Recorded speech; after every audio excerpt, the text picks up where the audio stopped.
Maintenant, écoute, on y va avec le gros morceau de viande de notre épisode. C'est la prédiction, le preview du PLE de la WWE Bad Blood 2024 qui sera ce samedi. Je pense que c'est dans le centre des États-Unis. Fait que ça va commencer un petit peu plus tôt. Je pense que ça commence à 6h. Good! On va pouvoir se coucher tôt! Ouais, pour ceux qui l'écoutent en direct. Fait que une petite carte, écoute, on est après Raw. Fait que mon nez qui disait qu'il allait avoir un match Sami Gunther finalement. Il y en a un, mais ça va être à Raw. Voilà. Donc on n'a pas ajouté le match sur la carte. Fait qu'on s'en tient seulement aux 5 cartes, aux 5 matchs qui étaient déjà annoncés. Et on va commencer ça avec les deux premiers qui ont été construits dans la même histoire. Fait que c'est quand même. Il y a très peu de spots dans les PLE présentement. Mm-hmm. Mais la même histoire a 2 matchs. Ouais, que, ça te montre la force quand même de cette histoire-là. Complètement. Qui est écrit à long terme depuis quelques mois, quelques années même, au moins un an et demi. Ouais. Fait que d'abord, on va commencer avec. On va commencer avec la moins intéressante, Damien Priest contre Finn Balor. Mais l'histoire, c'est construit en général l'implosion, explosion du Judgment Day. Ouais. Dans les recours des derniers mois, l'arrivée de Liv Morgan, dans la vie du Judgment Day pour attaquer Rhea Ripley. Rhea Ripley qui s'est fait voler Dominic Mysterio. Mais si on se concentre juste sur Damien et Finn Balor, c'est un peu le match revanche de pouvoir. C'est ça. En fait, c'est le match revanche pour avoir coûté la victoire à WrestleMania, à SummerSlam plutôt, à cause de Finn Balor qui a mis la jambe. Il a fait perdre la ceinture à Damien Priest. Exactement. Puis il n'a pas encore eu sa revanche. Quand on est sorti de SummerSlam, on a eu. Je pense que Damien voulait aider Rhea Ripley à avoir sa revanche, à être capable de se venger de son petit Chris, de Dom et de Liv Morgan. Et lui, il n'a pas pris le temps de penser à lui. Il est généreux, Damien, finalement. Et c'est là que ça va se passer. Il va se battre. C'est un match en simple. De ce qu'il y a de plus simple. J'ai l'impression que si on peut avoir un Finn Balor qui est en forme et qui nous sort un gros match, Damien va être capable de suivre aussi. Puis je pense que la chimie, les deux peuvent avoir une belle chimie ensemble pour nous sortir un gros match. Fait que j'espère que ça va être un gros match de lutte. Parce que dans cette histoire-là, dans cette trame narrative-là, depuis le début, on n'a pas des gros matchs de lutte. C'est toujours des matchs très rivés sur l'histoire. Ce qui est très correct parce qu'il en faut. Il y a beaucoup d'interventions également. Exactement. À voir si dans ce match-là, il y aura des interventions ou pas. C'est ça, exactement. Moi, je m'attends à un gros match de lutte. Puis j'espère que c'est ce qu'on va nous donner parce que les deux sont capables de le faire. Je pense que oui. Puis moi aussi, j'espère qu'on va limiter les interventions. Je pense que c'est indéniable qu'à quelque part dans le match, Judgment Day va venir. Oui. Mais j'espère rapidement avoir un call d'arbitre qui les sort pour que on puisse, comme, tu sais, mettons, dans notre charge mentale de ce match-là, ça soit mis rapidement de côté. OK, le Judgment Day n'est plus là. Et là, on se concentre juste sur les deux, un contre un. Il va falloir que ça se finisse relativement clean, ce match-là. Fait que... écoute, un match... puis je pense que l'entièreté de la carte, quand même intelligent, comment ça a été bâti, là, le nom Bad Blood. Fait que c'est comme pour dire que quand tu as un peu de ressentiment face à quelqu'un.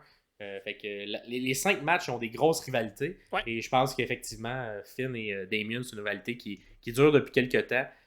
Lorsqu'on a appuyé sur la gâchette de tout ça, ça a été efficace. Je pense qu'on aurait peut-être pu le faire tranquillement, pas vite, un peu plus.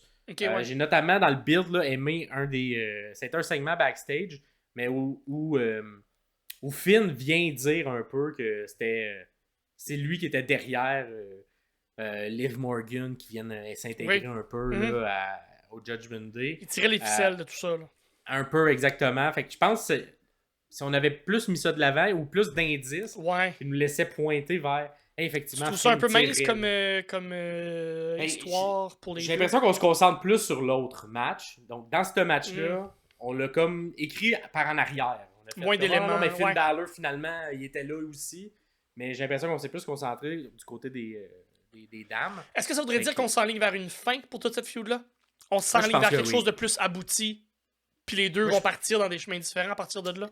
Moi, c'est mon impression. J'ai l'impression que c'est le point d'exclamation de les deux matchs. Là, ça va être la fin de cette version-là de Judgment Day. On va partir d'un côté par la suite. Peut-être que Rhea Dom, c'est peut-être pas terminé. Mais on va voir. Moi, j'ai toujours l'espoir qu'on ait éventuellement un match intersexe là, avec Rhea contre Dominic. Ça serait vraiment, je pense, le fun. Oui. Mais du côté de Damien contre Finn, écoute, à voir comment ça va se faire. Évidemment, dans le match, dans le questionnaire que vous pouvez répondre, qui est en ligne présentement, puis savoir qui du Judgment Day va venir intervenir. Est-ce qu'il y aura des interventions à voir? Et vous, qui vous avez gagnant? Toi, Pierre, t'as qui gagnant? C'est Damien. Je ne me pose même pas la question. C'est Damien Priest qui va gagner ça. Là. À moins que on repise sur le piton play pour un autre 3 mois avec ces deux-là, mais je penserais pas. Je pense qu'on a squeezé le citron en masse. Là. Ouais, je pense... Écoute, c'est moins clair dans ma tête, mais je pense que je penche un peu plus du côté de Damien Priest aussi. Ça dépend. Si on continue l'histoire, c'est Finn. Parce que s'ils nous donnent exactement ce qu'ils font avec Punk et Drew, ils vont les tirer encore longtemps.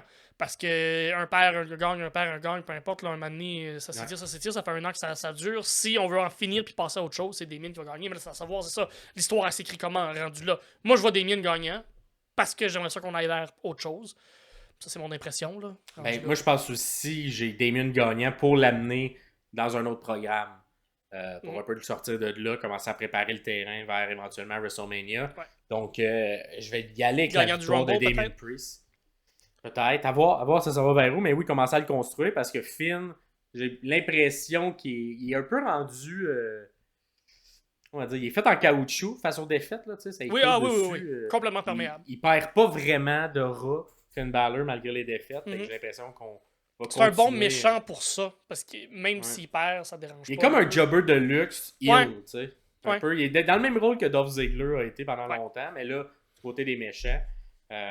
Fait que écoute, je vais y aller avec Damien Priest aussi de mon côté. Cool. Cool. Nous le dire, vous. Et